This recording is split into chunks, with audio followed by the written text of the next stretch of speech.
Pria ini sangat seram.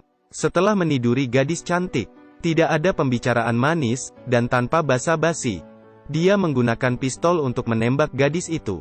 Sebenarnya gadis ini tidak ada dendam dengannya. Pria ini hanya ingin mempergunakan dia untuk memecahkan kasus. Kasus seperti apa ini? Kembali ke 5 bulan lalu. Nama pria ini, dia adalah bos suatu organisasi. Identitas sebenarnya adalah agen senior dari organisasi misterius. Hari itu dia bertemu dengan anaknya. Tapi dia menerima telepon untuk melakukan perampokan. Si tidak mau, tapi tidak ada pilihan.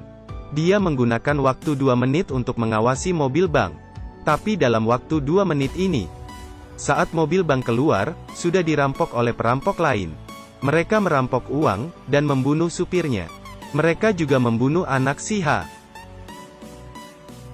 yang mendekati juga ditembak hingga jatuh di lantai. Sebelum dia pingsan, Si mengingat bekas luka di mata kiri pelaku.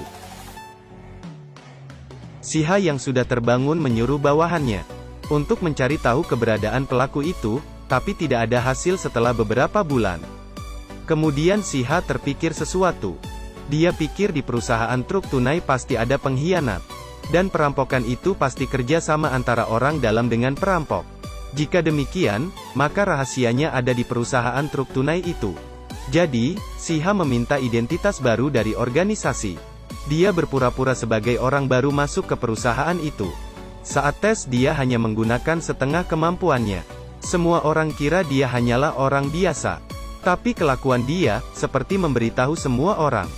Jangan macam-macam dengan saya. Saya bukan tidak mau bicara. Saya hanya tidak ingin berbicara denganmu. Si segera bertugas, dan para perampok juga mulai bertindak.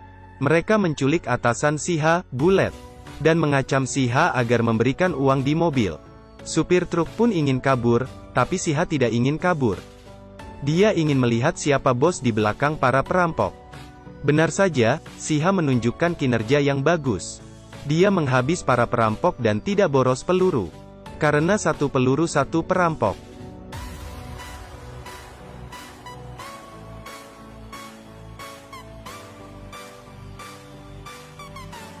Kemudian Si membuka topeng para perampok. Sayangnya mereka buka pelaku yang dia cari. Kinerja heroik Si sangat dihargai oleh atasannya. Ini adalah orang yang kami butuh.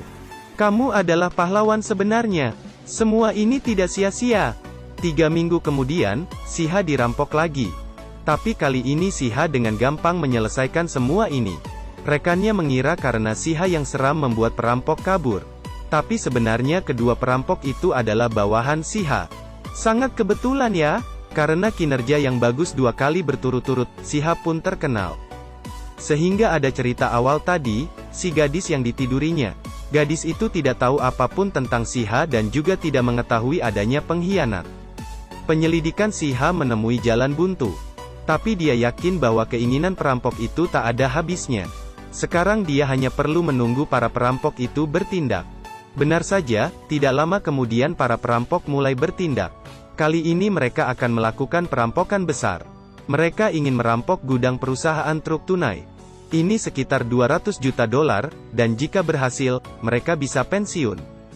Jadi bagaimana mereka tahu tentang jumlah uang ini? Tentu saja ini informasi dari pengkhianat. Pengkhianat itu adalah Bullet. Bullet memberitahukan rahasia ini ke Si. Dia tidak tahu Si kehilangan anak karena perampokannya. Dia jamin Si bisa selamat, asal dia menurutinya. Tentu saja Bullet harus menggunakan Si untuk melewati pemeriksaan di dalam perusahaan truk tunai. Si pura-pura setuju, dalam hati, akhirnya dia bisa membalas dendam. Jangan terlalu sombong, saya yakin kamu tidak bisa lewati hari ini, katanya dalam hati. Dengan begitu, para perampok sembunyi di truk tunai dan masuk ke gudang.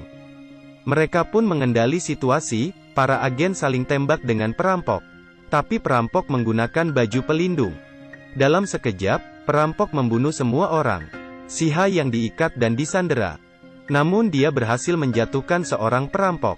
Dan merebut pistol serta helmnya. Si membunuh seorang perampok dan menusuk perampok lain. Rekan lain di bawah arahan Si. Mereka mulai mengambil senjata dan melawan perampok. Bullet yang sadar situasi ini bisa mempengaruhi rencana mereka. Maka dia pun tidak berakting lagi, dia membunuh beberapa rekannya dari belakang. Dan juga melukai si Ha. Sekarang tidak ada yang bisa menahan para perampok. Bos perampok dan anak buahnya Yan dan Bullet kabur membawa uang 200 juta dolar. Mereka mengikuti jalan yang direncanakan dan berhasil kabur. Dan menghadapi uang yang begitu banyak. Ketiga orang pun memikirkan suatu hal. Yaitu membunuh teman, dan mengambil semuanya. Yan yang pertama membunuh bos perampok dan menembak Bullet. Jika Bullet tahu semua ini akan terjadi, untuk apa dia melakukannya? Akhirnya rencana 2 bulan ini dimenangi oleh Yan. Yan pulang ke rumah, dan saat dia ingin merayakan keberhasilannya, seseorang menunggunya di belakang. Yaitu si Ha, dia tidak mati. Dan dia menyembunyikan telepon di salah satu tas. Untuk melacak lokasi terakhir para perampok. Si Ha memberikan laporan anaknya ke Yan. Yan pun sadar, orang ini datang untuk balas dendam. Si Ha tanpa pikir panjang, dia membalas dendam dia. Dengan mulai menembak Yan.